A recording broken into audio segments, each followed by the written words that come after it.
যে তোমরা আমাদের প্রতিবেশী, আমরা যদি ভালো থাকি তোমরাও ভালো থাকবা, আমরা ভালো না থাকলে তোমরা ভালো থাকবা কেমনে, এই বিষয়গুলো তো আসবে, অবভিয়াসলি আসবে। আসসালামু আলাইকুম ওয়া রাহমাতুল্লাহ।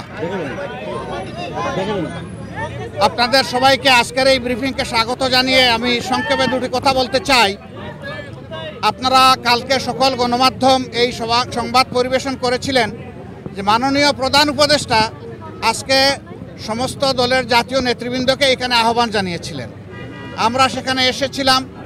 দল মত আমাদের ভিন্ন, আদর্শ আমাদের ভিন্ন, পথ আমাদের এক। পথটা হচ্ছে বাংলাদেশকে রক্ষা করতে হবে। এই সব কিছুর ঊর্ধ্বে উঠে দেশ আমাদের সবার, শুধু রাজনৈতিক দল না, আমাদের সকলের, জনগণের একটা বিশেষ অংশ আপনারাও, এবং আপনাদের ভূমিকাও কিন্তু গত আন্দোলনে কারো না থাকতে পারে, কিন্তু নির্বিশেষে অনেক সহায়ক ছিল। এই জন্য সেই ভূমিকার জন্যও আমি আপনাদেরকে অভিনন্দন এবং ধন্যবাদ জানাচ্ছি।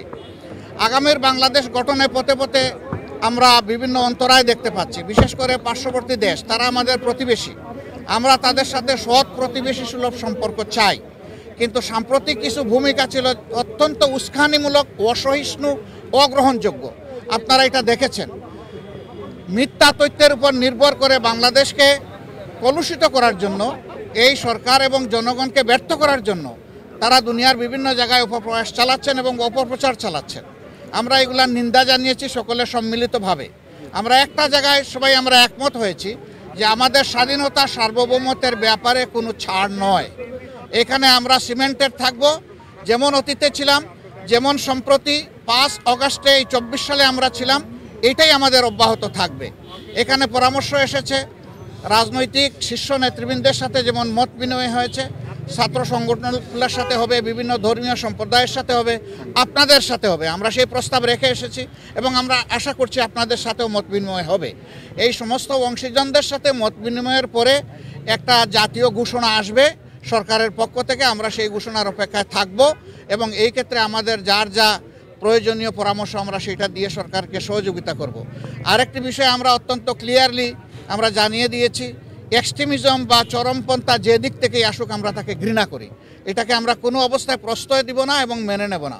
এটা যে রূপ নিয়েই আসুক, সকল রূপের আমরা চরমপন্থাকে আমরা ঘৃণা করব এবং প্রশ্রয় আমরা দিব না কেউ। এই ব্যাপারে আমরা সকলে একমত হয়েছি। আরও অনেকগুলো বিষয়ে কথা হয়েছে। আমাদের দেশের ভাবমূর্তি নষ্ট যারা করছে তাদেরকে বুঝানো যে তোমরা আমাদের প্রতিবেশী, আমরা যদি ভালো থাকি তোমরাও ভালো থাকবা, আমরা ভালো না থাকলে তোমরা ভালো থাকবা কেমনে, এই বিষয়গুলো তো আসবে, অবভিয়াসলি আসবে। তো সেই বিষয়গুলো নিয়েও আলোচনা হয়েছে। আমরা আশা করছি জাতি ঐক্যবদ্ধভাবে ইনশাআল্লাহ আগামী দিনের সকল চ্যালেঞ্জ মোকাবেলা করে আমরা চূড়ান্ত সফলতার দিকে এগিয়ে যাব। চূড়ান্ত সফলতা অর্জন না হওয়া পর্যন্ত আমাদের ঐক্য অটুট এবং মজবুত থাকবে। চূড়ান্ত সফলতা এসে যাওয়ার পরেও প্রিয় দেশের জন্য আমরা ঐক্যবদ্ধ থাকব। আপনাদের সকলকে ধন্যবাদ। আসসালামু আলাইকুম। নির্বাচন নিয়ে ছোটখাটো কথা হলেও সেটা নিয়ে কোনো কনসেনসাস হয় নাই বা ব্যাপকভাবে কোনো আলোচনা হয় নাই। থ্যাংক ইউ আপনাদের সকলকে সবাইকে ধন্যবাদ।